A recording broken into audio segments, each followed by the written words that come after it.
Vamos a hablar específicamente, sacamos una lección a la warfarina.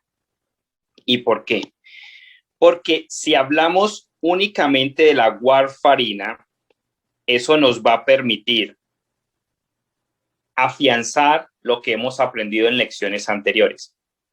Entonces vamos a hablar específicamente en esta lección de la warfarina. Entonces, primer punto que tenemos que recordar. Recordemos cuáles son los factores vitamina K dependientes. Entonces, los factores que dependen de la vitamina K son el 10, el 9, el 7, el 2 y mucha atención, la proteína C y la proteína S. Primer punto. Segundo punto, tenemos que entender dos exámenes, que son el PT y el PTT. Entonces hay una forma fácil de asociar. ¿Qué parte me mide el PT y qué parte me mide el PTT? Entonces tenemos el factor 10 como el factor perfecto en el centro. Y resulta que debajo del factor 10 está el 5, el 2 y el 1. Y resulta que tenemos vía intrínseca y tenemos vía extrínseca en la cascada de coagulación. ¿Cuál es el único de la vía extrínseca? El factor 7. De ahí nos vamos contando. 8, 9, 10 ya lo tenemos, 11 y 12. ¿Cuál es la vía más larga? La vía intrínseca. ¿Cuál es el examen más largo? El PTT. Entonces, la vía larga se mide con el examen largo. Entonces, la vía intrínseca se mide con el PTT. ¿Cuál es la vía más corta? La vía extrínseca. ¿Cuál es el examen más corto? El PT. Entonces, el PT se usa para medir la vía corta o vía extrínseca. Entonces, tenemos claro cuáles son los factores vitamina K dependientes, qué nos mide el PT, qué nos mide el PTT. Ahora, es importante que entendamos que la warfarina lo que hace es bloquear los factores vitamina K dependientes. Entonces, la warfarina bloquea factores vitamina K dependientes. Pero recordemos, como dijimos en lecciones anteriores, que la proteína C y S es vitamina K dependiente, pero es anticoagulante. Ahora, ¿cuál es el objetivo cuando le damos a un paciente warfarina? Anticoagularlo a través del bloqueo de los factores vitamina K dependientes. Entonces ve teniendo toda esa información ahí, porque básicamente es un repaso de lo que vimos en lecciones anteriores. Entonces, retomemos ese punto crítico de control de la cascada de coagulación. El 10 perfecto, el 5, el 2 y el 1. El 1 se vuelve 1A, que es fibrina. El 2 se vuelve 2A y el 2A viene a estimular al 1. Entonces, recordemos que el factor 5, también llamado factor B de Leiden. Recordemos que el factor 2 es también llamado protrombina. Entonces, este es protrombina, que se convierte en factor 2A, que se llama trombina. Y el factor 2A viene y estimula el factor 1, que es el fibrinógeno. Y el fibrinógeno se transforma a 1A, que es fibrina.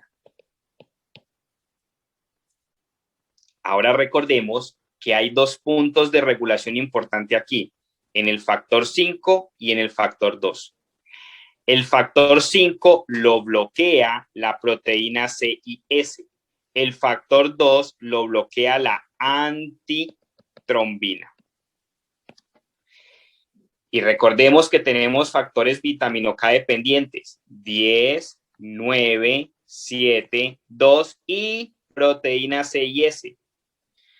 Entonces, si le estamos dando a un paciente warfarina, la warfarina va a bloquear el factor o las proteínas C y S. Y resulta que las proteínas C y S son anticoagulantes porque bloquean el factor 5. El factor 5 es procoagulante.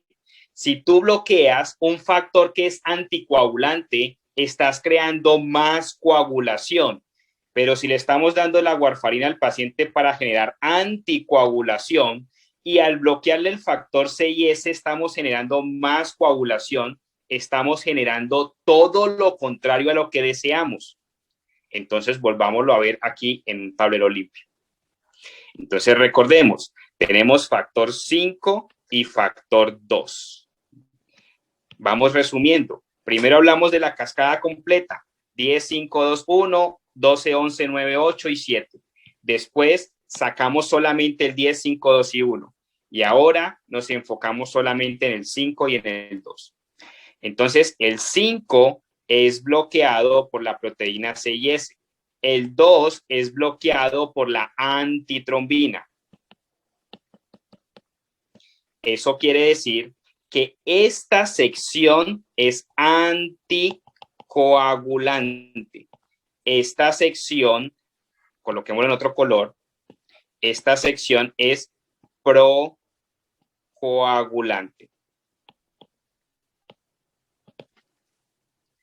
Ahora, si le estamos dando un fármaco a un paciente que te bloquea lo anticoagulante, lo estás tornando procoagulante. Entonces, tenemos que los factores vitamina K dependientes son 10, 7, coloquémoslo un poco más acá y en negro. Son 10, 7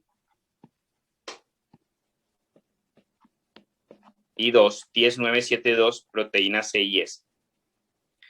Entonces, este paciente decide iniciarle terapia con warfarina.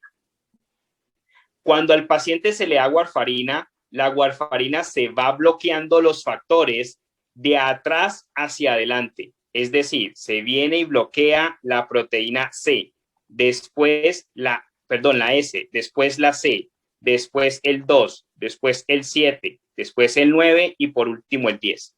Esa es la forma de accionar de la warfarina.